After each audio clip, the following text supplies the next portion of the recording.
va continuer avec Figma.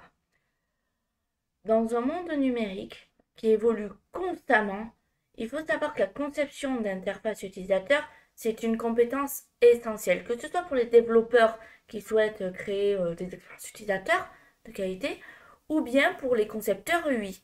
On peut être développeur débutant ou expérimenté, mais la maîtrise des outils de conception comme Figma par exemple, c'est indispensable pour créer des designs web convaincants pour les clients. On va plonger dans l'univers de Figma. On va comprendre cet outil puissant et collaboratif qui permet la collaboration d'interfaces utilisateurs. On va explorer l'interface et découvrir des fonctionnalités clés qui vont permettre de créer ses premiers designs. On peut créer des formes et des textes lors de la découverte et ça sert à s'organiser également. On va créer des calques et faire de la mise en page adaptative. Je vais vous donner des bases nécessaires tout au long des vidéos. Ça va permettre de transformer des idées en design concret. On va pouvoir ensuite les utiliser et les améliorer. Donc, maintenant, je vais passer à la suite. C'est-à-dire, je vais vous montrer deux possibilités qui existent. On peut créer un projet avec Design File, mais il y a également FigJam Board. Qu'est-ce que c'est que ces boutons? Alors, le Design File sert à créer des maquettes interactives. Le FigJam, c'est plutôt un outil collaboratif qui sert à échanger avec des collègues en notant des idées. Donc, moi, je vais me consacrer principalement à Design File. Mais FigJam Board a aussi son utilité. Mais au final, qu'est-ce que Figma? Alors, j'en ai déjà parlé dans les précédentes vidéos. Mais Figma, c'est un outil de conception d'interface utilisateur collaboratif et c'est basé sur le cloud. On peut être étudiant en design, professionnel de l'UX UI, un graphiste ou un développeur, que ce soit un développeur front-end ou back-end. Figma, en fait, c'est une solution incontournable pour donner vie à des idées créatives et ainsi collaborer avec une équipe. Donc, je ne vais pas redire quand est-ce que Figma a été créé et par qui, parce que je l'ai déjà dit dans les vidéos précédentes. Mais il faut savoir qu'au fil des années, Figma a gagné en popularité grâce au fait que ce soit très simple d'utilisation, très flexible et avec beaucoup de fonctionnalités. C'est devenu un outil essentiel pour de nombreux designers, graphistes et développeurs. Bien que certains préfèrent encore, ou c'est pas encore en fait, certains préfèrent Adobe par exemple. Ça permet de collaborer efficacement et de créer des interfaces de qualité. Aujourd'hui, il faut savoir que Figma est utilisé par des millions de professionnels dans le monde entier. Ça continue d'évoluer d'année en année et Figma apporte de nouvelles fonctionnalités et améliorations à chaque fois qui permettent de répondre aux besoins qui changent dans le secteur de la conception. Il a un énorme succès et le fruit de la passion et de la détermination de l'équipe fondatrice ainsi que la confiance et l'adaptation croissante de la communauté d'utilisateurs. Donc, Figma, ça ne se limite pas à un seul métier, les concepteurs UI. Tout le monde peut l'utiliser. Figma, en fait, c'est un outil de conception d'interface, ça, vous le savez, qui est utilisé dans une variété de contextes et de projets, que ce soit par des freelances ou des petites entreprises ou de grandes organisations. Figma offre des fonctionnalités puissantes et adaptées à différents besoins. Je vais vous montrer l'interface de Figma. Donc, j'ai créé un projet de test. Je vous invite à nommer vos projets. Pour ce faire, vous cliquez ici. Donc, il faut savoir que les designers UI UX sont parmi les utilisateurs les plus fréquents sur Figma. Je vous l'ai dit. Mais, comme j'ai également dit précédemment, il y a aussi des développeurs et d'autres corps de métier. Les concepteurs UI utilisent l'outil pour créer des maquettes et des prototypes interactifs. Ça leur permet de visualiser et de tester les interactions et les flux utilisateurs avant de passer à la phase de développement. Figma, en fait, ça facilite la collaboration entre les membres de l'équipe, leur permettant de travailler ensemble sur un même projet. Avant, chaque personne travaillait plus ou moins dans son coin sur un tout petit bout du wireframe ou de la maquette. Maintenant, tout le monde travaille sur le même projet et on peut partager ses connaissances, faire des commentaires et proposer des révisions en temps réel. Souvent, les graphistes trouvent également une grande utilité à Figma, en particulier pour la création d'éléments d'interface, tels que les icônes, les illustrations, les composants visuels réutilisables. Figma, ça offre beaucoup de flexibilité dans la création. Les développeurs front-end, ou les développeurs tout court plutôt, utilisent Figma pour faciliter la communication et la collaboration avec les designers. En utilisant Figma, les développeurs, en fait, ils peuvent accéder directement aux maquettes et aux spécifications du design, ce qui facilite la compréhension. Plus besoin d'attendre le livrable, on peut aller directement le chercher sur Internet. Figma permet également de générer automatiquement du code CSS pour les éléments de conception, ce qui accélère le processus de développement. Alors ça ne veut pas dire que ça fait tout à la place des développeurs. Ça veut dire qu'on a une base et on peut l'améliorer. Il faut aussi noter que l'outil est adapté à tout type d'organisation. Comme je l'ai dit précédemment, ça peut être des freelances ou des entreprises. Les équipes de conception dans les agences de communication, les startups technologiques, les entreprises de développement de logiciels et d'autres collaborations et d'autres organisations plutôt peuvent collaborer sur Figma. Alors, Figma a beaucoup d'avantages. Figma présente plusieurs avantages par rapport à d'autres outils de conception graphique, tels qu'Adobe, Sketch, Photoshop et bien d'autres. J'en ai testé plusieurs et pour ma part, j'ai préféré Figma parce que la collaboration y est plus présente. Donc, voici quelques exemples de fonctionnalités que j'ai appréciées sur Figma. Disponibilité en ligne. Figma, c'est une application web. Ça permet de travailler sur des designs directement dans le navigateur web. Et de ce fait, on ne peut plus dire mon projet a été supprimé puisque tout se trouve en ligne. On peut collaborer en temps réel sur les mêmes pages. Certains logiciels, s'il y a déjà une personne qui est en train de faire la maquette sur une page, on ne peut pas maqueter en même temps sur la même page. On est obligé de patienter. Tandis que si on utilise Figma, on peut être deux en train de faire la page d'accueil. La flexibilité de conception. Alors Figma offre une grande flexibilité dans la conception design et ça permet de créer des designs très complexes avec une grande facilité. Le partage facile des fichiers, comme je vous l'ai montré dans la vidéo précédente, on peut inviter des personnes sur le projet avec des rôles différents. On peut générer du code CSS, comme j'ai dit. Par contre, attention, il faut vérifier le code CSS. Il faut le tester avant de le mettre en ligne. On peut commenter également. Et Figma est complémentaire à d'autres outils. On a également la possibilité, on a plusieurs possibilités sur Figma.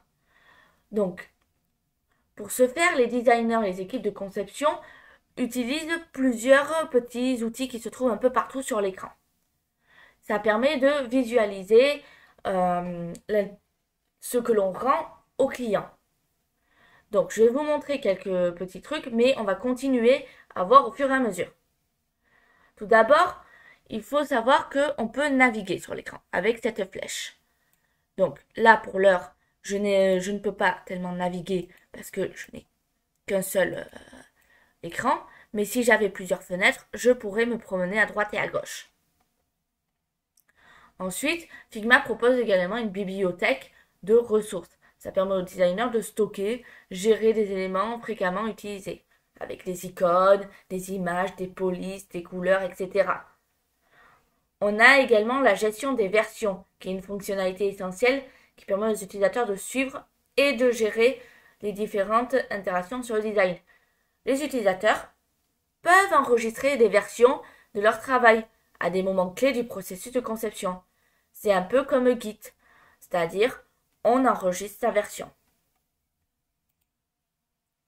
Maintenant, on va continuer et découvrir l'interface utilisateur de Figma, plus précisément. Tout d'abord, on a la barre des menus en haut, comme je vous l'ai montré précédemment. ça permet de, un peu comme dans un fichier Word, d'accéder à certaines parties. Donc là, si on clique ici, on peut voir qu'on a File, Edit, View, etc. Juste en dessous, on a la barre de menu où se trouve la barre d'outils. Cette barre contient divers outils de création. Ça permet de manipuler les éléments tels que la sélection, ça je vous l'ai montré, le dessin, le texte, le dégradé, etc. C'est possible de sélectionner l'outil approprié pour effectuer des actions spécifiques sur le design. On a le panneau des calques sur la gauche, ici. Donc, pour l'heure, je n'ai rien de particulier je n'ai rien fait en fait, mais il faut savoir que quand on ajoute des... Alors, je vais en ajouter un pour vous montrer. Si j'ajoute un rectangle comme ceci, on peut voir qu'il apparaît sur la gauche. Ça affiche en fait, là, ça affiche juste rectangle, mais si je crée un frame, ceci, ça permet de hiérarchiser des calques de design et d'organiser, modifier facilement ce que l'on a commencé à faire. Il est possible, voire très recommandé, de nommer les calques, les regrouper, les masquer ou les verrouiller. Ça permet de mieux gérer et de manière plus précise le design. C'est-à-dire que là, si je suis en train de faire la page d'accueil, il faut que je renomme comme ceci. Je ne peux pas laisser frame numéro X se promener parce qu'on ne va pas savoir ce que c'est. On a le panneau de propriété à droite de l'interface où on peut trouver les propriétés et les options de l'élément sélectionné sur le design. Donc là j'ai sélectionné Home et ici j'ai mon design. Donc l'utilisateur peut ajouter des paramètres, la position, la taille, la couleur, le contour, la typographie, etc.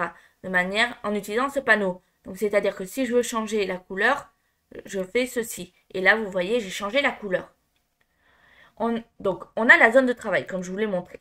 Ici c'est ma zone de travail. Si je veux ajouter un rectangle, je peux ajouter dans mon frame un rectangle et il apparaît sur ma zone de travail. Bien évidemment, il faut renommer. Donc la zone de travail, c'est le centre de l'interface, ici. C'est vraiment la zone principale. C'est là qu'on va créer et modifier son design. Il est possible d'y ajouter des formes, comme je vous ai montré avec le rectangle, mais ça peut être des textes, des images, des composants, ainsi que plein d'autres éléments graphiques.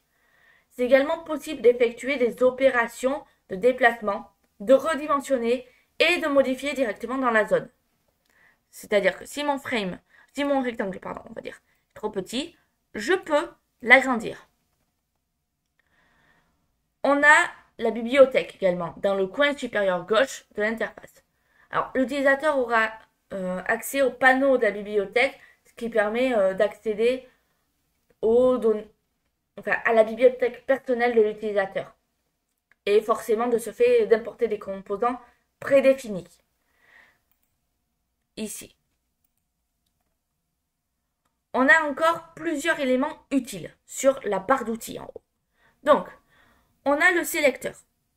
Donc, comme son nom l'indique, c'est un outil qui est représenté par une flèche et qui permet de sélectionner, déplacer, redimensionner les éléments du design. On a le cadre, le frame, comme je vous l'ai montré ici. C'est représenté en fait par un carré avec des lignes et ça permet de créer des cadres qui servent de conteneurs pour les éléments. Par exemple, si vous voulez faire un PC, alors ça je le remonte dans une vidéo, mais vous ne pouvez pas dire ça c'est mon PC. Il faut utiliser un frame. Ça permet d'organiser et de regrouper les éléments graphiques et de les ajuster en fonction des besoins. Si on clique sur cet outil, plusieurs formats sont disponibles, comme ceci. Ensuite, il suffit juste de les ajouter. On a aussi des formes et l'outil de stylo, qui est représenté par un stylo. Si je me rends ici, là.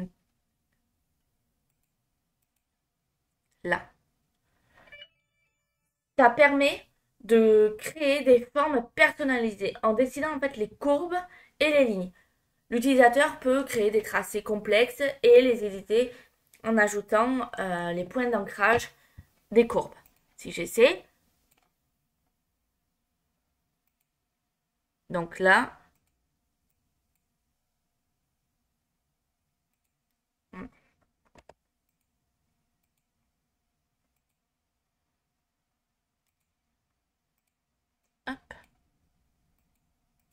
Voilà, comme ceci. Donc, on peut mettre du texte également. Donc,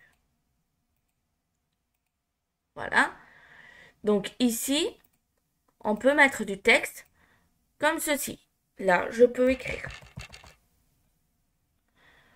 Il y a aussi les ressources et plein d'autres possibilités. On a le panneau de propriété dans Figma. C'est un élément essentiel. Ça permet de personnaliser et de modifier les propriétés des éléments sélectionnés dans le design, comme je vous l'ai montré ici. Donc, dans ce panneau, on peut modifier les couleurs, par exemple, les propriétés des positions, définir l'emplacement précis de l'élément dans une zone de travail, la taille, la couleur, comme je l'ai déjà dit, les effets. En fait, en utilisant ce panneau de propriétés, un utilisateur peut ajouter différentes propriétés et personnaliser l'apparence de ces éléments de design. Ça permet de créer des designs uniques et ainsi de répondre aux besoins. Maintenant, on va voir plus précisément les calques. En utilisant en fait le panneau de calque, les utilisateurs peuvent organiser leur design de manière logique. Chaque élément du design est représenté par un calque qui peut être déplacé en fonction de sa position dans la hiérarchie. La position des calques détermine l'ordre d'affichage des éléments. Donc, on va aller maintenant un peu plus dans le concret. Il faut savoir que les frames, ça joue un rôle fondamental dans l'organisation et la structure d'un design. En créant un frame, on crée une zone spécifique qui permet de placer des éléments, tels que les formes, du texte, etc., comme je vous l'ai montré ici. Je vais supprimer tout ce qui ne me sert pas et garder juste mon frame avec mon rectangle dedans. Il y a une fonctionnalité qui est intéressante des frames, c'est la possibilité de dupliquer leur contenu.